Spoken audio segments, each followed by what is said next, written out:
جنگل کی سرگوشیاں۔ کامران ایک مہم جو نوجوان تھا، عمر 26 سال۔ اسے فطرت سے لگاؤ تھا اور اکثر فارغ وقت میں تنہا جنگلوں یا پہاڑوں کی سیر پر نکل جاتا۔ ایک ویکنڈ پر اس نے فیصلہ کیا کہ وہ شمالی علاقوں کے ایک پرانے اور گہرے جنگل کی طرف جائے گا جس کے بارے میں مقامی لوگ کئی پراسرار باتیں کرتے تھے۔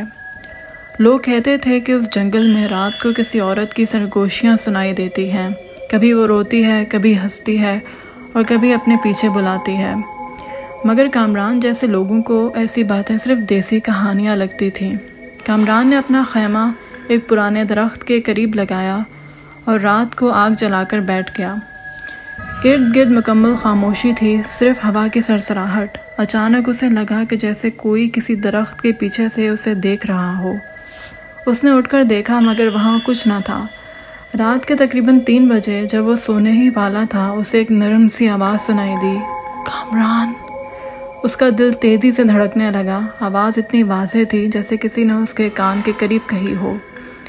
وہ گھبرا کر اٹھا اور مشعل لے کر ارد گرد دیکھنے لگا۔ آواز آہستہ آہستہ دور سے قریب آنے لگی۔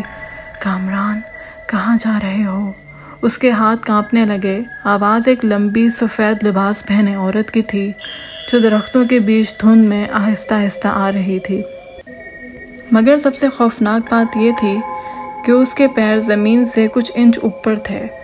کامران نے بھاگنے کی کوشش کی مگر اس کے قدم جیسے جم گئے ہوں۔